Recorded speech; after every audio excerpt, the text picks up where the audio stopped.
Who did well? Who performed at a high level? Who didn't do that well? Who underperformed? Did not do that great. In this video, we're going to give you 5 winners and 5 losers for the Lions game, week 1 of the preseason versus the Buffalo Bills.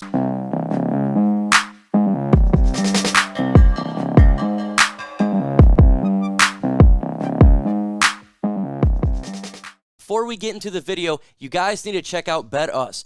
Go ahead and check it out. If you like to make some money, bet on some games, hey, this is the place to do it. When you sign up, you get a 125% deposit bonus. What does that mean? You put in $100, you can bet $125. Yeah, you can't take the money right out if you sign up. That would be hilarious if you could.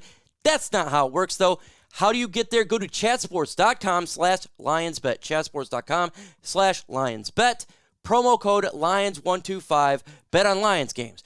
Bet on Rookie of the Year. Bet on MVP. Everything you want to bet. Make that money. It's better than going to a casino. Much took place in this game, and there are some winners and some losers, and there's some quick hits, players that you kind of expected that way, and still a lot of more evaluation to go. However, in this video, I identified 5 players who did well and did not do well, and it's a little bit concerning and maybe not on some other assets. Let's jump into it. Winner here, definitely Lions rookie wide receiver Amon-Ra St. Brown. This guy was everything and advertised on Friday versus the Buffalo Bills. He was the main target, and with the wide receivers dropping some footballs, that was not Amon-Ra St. Brown. He does remind you of a Golden Tate. He is swifty, getting open, getting in space. When that ball gets there, he catches it, amazing, and he can turn upfield and do yak. Amon-Ra St. Brown is looking like one of the rookies that's definitely going to be an integral part towards the 2021 Detroit Lions, and I expect him and Jared Goff to continue to have this chemistry. What I liked about seeing from Amon-Ra St. Brown, he didn't look like a rookie out there. He looked like a vet. Calm, cool, collective, and has a chip on his shoulder. This spells fantastic news for the Lions, as we know, the wide receiver core is one of the cores that we need to see a lot from these young players, because it's not like we had players from the last couple of years where there were good wide receivers. This is more of a big-time question mark, but Amon-Ra St. Brown showed exactly why we drafted him. Hey, this guy's going to be special. Comment on the video. Grade the performance of the Detroit Lions week 1. A, B, C, D, or F. Let me know what you guys think. What's your grade? Let's get at it. One guy that we have not even heard a whole lot in practice was Derrick Barnes, the linebacker that we drafted. We didn't know what we were going to get when we seen him on the field because of lack of practice. Not a whole lot there to go off of. However, when he showed up versus the Buffalo Bills, he showed great speed, great athleticism. He stayed with his offensive player, and amazingly, when the person had the football, he did something that the Lions are not used to doing at linebacker, tackled him extremely well, staying with it, getting him down. That is something that Jarrad Davis would not have done for the Lions. He would have missed it. And Derrick Barnes has got a lot of speed, did well on a sack. This guy, if he can continue this, should be a day 1 starter for the Lions linebacking core, because that is a weakness for the Lions. But if he can get in there and be a starter, I think it's going to help the future of the Lions middle of the field out. Derrick Barnes was a massive winner for me. Craig Reynolds, we just picked this guy up 2 days ago. He didn't even know the names of the players on his team. When he went to the huddle, he introduced himself. Think about this. This guy has no affiliation with the playbook. They didn't even know the players at all. And what does he do? He looks outstanding. He gets a touchdown. He's making people miss tackles. He's looking like an outstanding running back. This guy was supposed to be just a camp body. Not no more.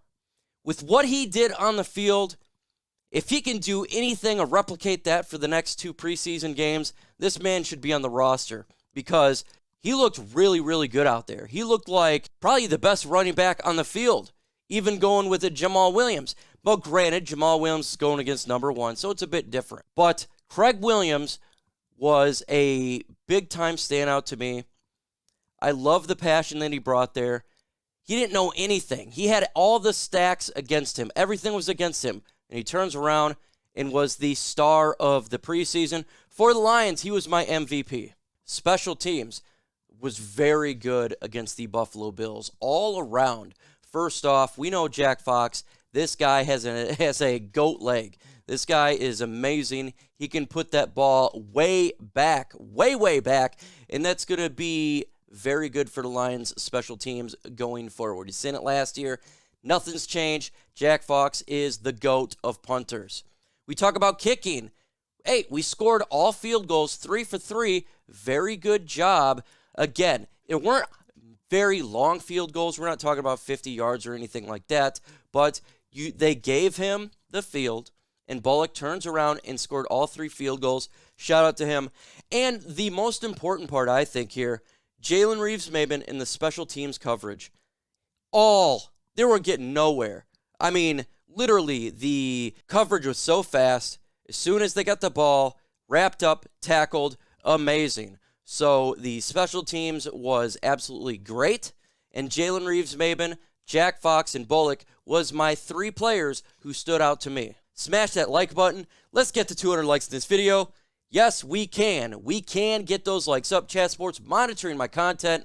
Want to show them that the Lions Nation, the pride is real. Even though our teams sometimes have rush bouts, we still have a fan base, and we love our game. Lions pass rush. What? Yes, Lions pass rush looked much improved from 2020. 2020, quarterbacks were taking a nap in the pocket. Then after they'd get up, they'd complete a pass. It was terrible. We had no blitzes. Nothing was happening. They could not get anything. Well, that was something we coming into camp. Could they improve it? And they definitely showed the part last night against the Bills. The quarterbacks were not staying in the pocket long at all. They were getting instantly pressures. Very good. And we're talking about from multiple players. Julian Okwara looked amazing out there. Constantly disrupting the quarterback. That's the player we wanted to see in there as well. Austin Bryant disrupting as well. Amazing job. And these are 2 players we were really concerned about due to injury. Those are the guys.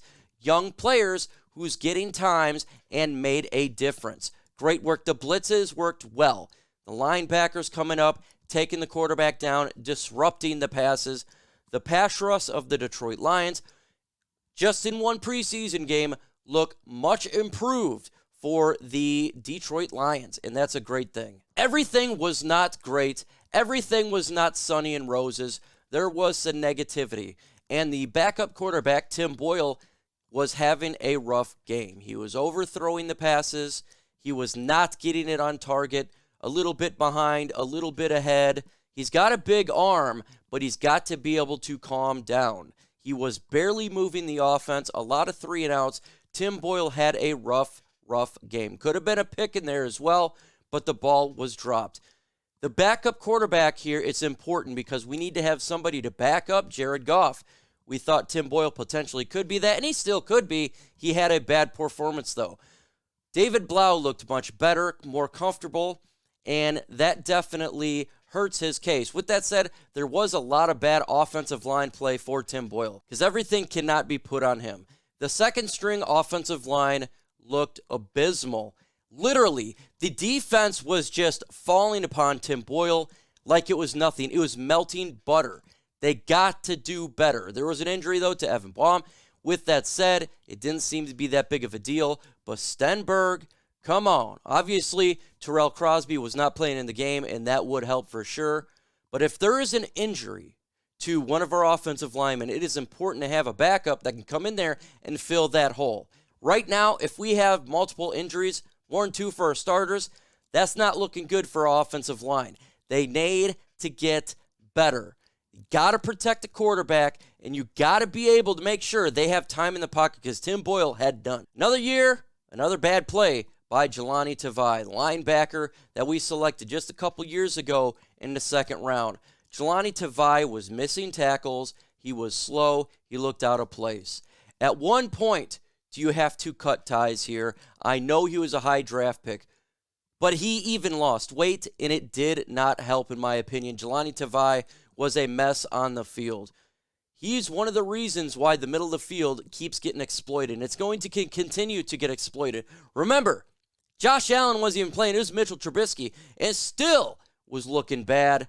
Jahlani Tavai is slow. It's hurting our football team. If he can't get it right, he needs to get out of here. We need to have somebody that can cover the middle, somebody that can actually do a thing called tackle like Derrick Barnes can, more than just one player. Jahlani Tavai was a major loser, in my opinion. Man, oh man, we've heard all in camp how Victor Bolden was impressing, doing everything he could to really up his game in training camp. When it came to the bright lights, when it came to Friday night football and preseason football, he had his opportunity and he dropped the ball. Literally dropping passes, 2 passes. This guy, your number one goal is to hold onto the football. Catch the football first. You got to catch it. You have to make sure you catch the football before you attempt to make a play. That's your number one goal. Then they throw him on special teams. What does he do? He muffs a punt. Not good from a wide receiver standpoint.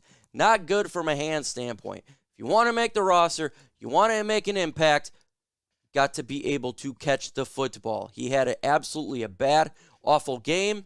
And if he keeps that up, if he does this, if he continues this in preseason, I don't care how well he does in training camp. You need to cut him because we got to have wide receivers that catch the football. Jared Goff needs some help. This one is a little bit more of a shocker to me. The Lions' run defense, I thought they were going to be able to do much better stopping the run. There's no stopping the run in this game. The Buffalo Bills was running wild, 5-7 yards. It looked exactly like it did last year. Gaping holes and getting those big-time yards. The Lions' run defense has to improve. Now, with that said, I'm going to throw a caveat here. A lot of our starters like Nick Williams, Levi, they were not playing. Deshaun Han, Michael Brockers, they were not in the game. With that said, when you think about the defensive line, there's a lot of rotation because they're the big bodies, and you have to be able to give them rest. So, when I look at the players that were on the field, besides Lee McNeil, he did great. I'm going to go ahead and exclude him out of there. It did not look good. We have to get better closing those holes and stopping the run. We have the likes of Cooks, who's going to be cooking us if we don't. If you can't stop the run, you're not going to win football games. Teams will just simply run you down, and the defense will wear out. That's exactly what we saw last year, and that's exactly what we don't want to see this year. I do believe it's going to get better. Again, those guys did not play. They can look at the tape for the players who are on the field and try to get better. We need to be able to stop the run. In the upcoming videos, I'm dropping videos every single day, so just expect it. Again, hit that notification bell so you don't miss out on the latest news rumors regarding our Detroit Lions. We're going to be talking about training camp. We're going to be talking about the upcoming game against the Steelers and continue to see how these players develop. Also, again, One Pride podcast on my channel, Thursday, 6:30 p.m. It's not just for Lions fans. It's for everybody. And thank you to all the Bills fans and all the other fans that came out for the live stream. Absolutely fun. You guys were awesome. And, of course, on game day, the Detroit Lions live stream will be on my channel. Play-by-play, audio, everything. So if you want to hear the game and you can't watch it, or you just want a watch party, come on down and enjoy the game on my channel.